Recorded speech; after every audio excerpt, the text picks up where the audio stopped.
ദൈവനാമം മഹത്വപ്പെടുമാറാകട്ടെ. ദൈവത്തിൻ്റെ വചനത്തിൽ അനേക പ്രോമിസസുകൾ ദൈവം നമ്മൾക്കായിട്ട് തന്നിട്ടുണ്ട്. ഈ വാഗ്ദാനങ്ങളെല്ലാം നമ്മൾക്ക് തന്നിട്ടുള്ളത് നമ്മുടെ ആശ്വാസത്തിനും പ്രത്യാശയ്ക്കും ധൈര്യത്തിനുമായിട്ടാണ്. അതിൽ ഒരെണ്ണം ഇന്ന് നമ്മൾക്ക് നോക്കാം. 1 കൊരിന്ത്യർ 1-ാം അധ്യായത്തിൻ്റെ 30-ാം വാക്യം. നിങ്ങളോ അവനാൽ ക്രിസ്തേശുവിലിരിക്കുന്നു, അവൻ നമുക്ക് ദൈവത്തിങ്കിൽ നിന്ന് ജ്ഞാനവും നീതിയും ശുദ്ധീകരണവും വീണ്ടെടുപ്പുമായി തീർന്നു. പ്രശംസിക്കുന്നവൻ കർത്താവിൽ പ്രശംസിക്കട്ടെ എന്ന് എഴുതിയിരിക്കുന്നത് പോലെ ആകേണ്ടതിന് തന്നെ. നാം ഈ ലോകത്തിലെ വലിയ വ്യക്തികളെ എവിടെ കണ്ടുമുട്ടുകയോ അവരുടെ വീടുകളിൽ പോവുകയോ അല്ലെങ്കിൽ അവർ നമ്മുടെ വീടുകൾ വരികയോ ഒക്കെ ചെയ്യുമ്പോൾ നമ്മൾ ആ വ്യക്തി വലിയ പൊസിഷനിലുള്ള വ്യക്തിയാണെങ്കിൽ അവരോടുകൂടി ഇരുന്ന് വർത്തമാനം പറയാനും അവരോടുകൂടെ കുറച്ച് സമയം ചെലവഴിക്കുവാനും അല്ലെങ്കിൽ ഭക്ഷണം കഴിക്കുവാനും ഒക്കെ നമ്മൾ വളരെ ഉത്സാഹമുള്ളവരായിട്ട് തീരാറുണ്ട്. മാത്രമല്ല ഇന്നത്തെ കാലത്താണെങ്കിൽ അവരുടെ കൂടെ നിന്ന് ഒരു ഫോട്ടോ എടുക്കുവാനും ആ ഫോട്ടോ നമ്മളുടെ പ്രിയപ്പെട്ടവരെല്ലാം എല്ലാവർക്കും അയച്ചു കൊടുത്തിട്ട് ഇന്ന ആളാണ് എന്ന് പറയുവാനായിട്ട് നമ്മൾക്ക് വളരെ അഭിമാനമായിട്ട് തോന്നുന്നുണ്ട്. എന്നാൽ ഇവിടെ ദൈവത്തിൻ്റെ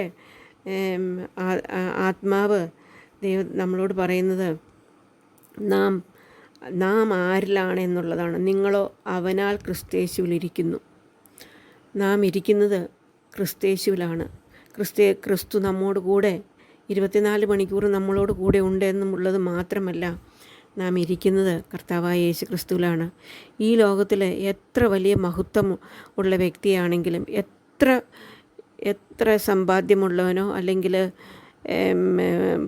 വിദ്യാഭ്യാസമുള്ളവനോ പൊസിഷനിലുള്ളവനോ പ്രൈം മിനിസ്റ്ററോ അങ്ങനെ ആരാണെങ്കിലും അതെല്ലാം മാറിപ്പോകുന്ന ഒന്നാണ്. മാറിപ്പോകാത്തതായിട്ട് ഒന്നുമില്ല. പണം മാറിപ്പോകാം, പ്രതാപം മാറിപ്പോകാം, പൊസിഷൻസ് മാറിപ്പോകാം, ആരോഗ്യം മാറിപ്പോകാം, സൗന്ദര്യം മാറിപ്പോകാം.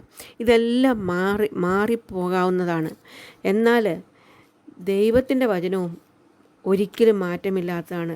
നമ്മുടെ കർത്താവ് ഒരിക്കലും മാറ്റമില്ലാത്തതാണ് എന്നുള്ളത് നമുക്ക് ദൈവവചനത്തിൽ നിന്ന് വായിക്കുമ്പോൾ മനസ്സിലാക്കുവാനായിട്ട് സാധിക്കും. നാം അവനിൽ ഇരിക്കുന്നു എന്ന് മാത്രമല്ല, അവൻ നമുക്ക് ദൈവത്തിൽ നിന്ന് ജ്ഞാനവും നീതിയും ശുദ്ധീകരണവും വീണ്ടെടുപ്പുമായി തീർന്നു എന്നുള്ളത് നമുക്ക് മനസ്സിലാക്കുവാനായിട്ട് സാധിക്കും. വെളിപ്പാട് പുസ്തകത്തിൻ്റെ 1-ാം അധ്യായത്തിൽ നമുക്കറിയാം, കർത്താവിനെക്കുറിച്ച് പറയുമ്പോൾ ഞാൻ അൽഫയും ഒമേഗയും ആകുന്നു എന്ന് ഇരിക്കുന്നവനും ഇരുന്നവനും വരുന്നവനുമായി സർവശക്തിയുള്ള ദൈവമായ കർത്താവ് അരുളി ചെയ്യുന്നു. ഒരു ദിവസം ഉണ്ടായിട്ട് രണ്ടാമത്തെ ദിവസം ഇല്ലാത്തൊരു കർത്താവല്ല. എന്നും ഞാൻ അൽഫയും ഒമേഗയും ആകുന്നു, ഇരിക്കുന്നവനും ഇരുന്നവനും വരുന്നവനുമായി സർവശക്തിയുള്ള കർത്താവായ യഹോവ അരുളി ചെയ്തു.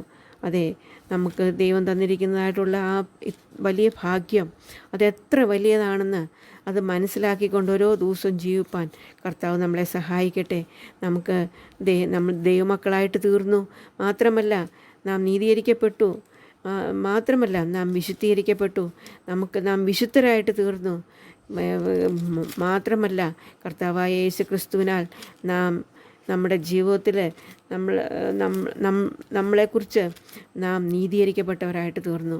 വിശ്വാസത്താൽ നീതീകരിക്കപ്പെട്ടിട്ട് നമ്മുടെ കർത്താവായ യേശു ക്രിസ്തു മൂലം നമുക്ക് ദൈവത്തോട് സമാധാനമുണ്ട്. അതേ, ദൈവത്തോട് സമാധാനമുള്ളവരായിട്ട് ദൈവത്തിലിരിക്കുവാനായിട്ട് ഭാഗ്യം കർത്താവായ യേശു ക്രിസ്തു മുഖാന്തരം അവൻ്റെ രക്തത്താൽ നമുക്ക് സാധിച്ചു എന്നുള്ളത് എത്ര വലിയ ഭാഗ്യമാണ്.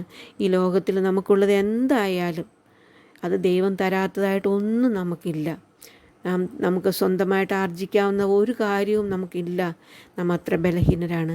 എന്നാൽ എല്ലാം കർത്താവായ യേശു ക്രിസ്തുവിൽ മുഖാന്തരമായിട്ട് നമുക്ക് ലഭിച്ചു എന്നുള്ളത് മനസ്സിലാക്കി നമ്മുടെ ജീവിതത്തിൽ ഈ കർത്താവിൽ മാത്രം പ്രശംസിപ്പാൻ നമ്മുടെ ജീവിതത്തിൽ ദൈവം നമ്മളെ ഇടയാക്കട്ടെ.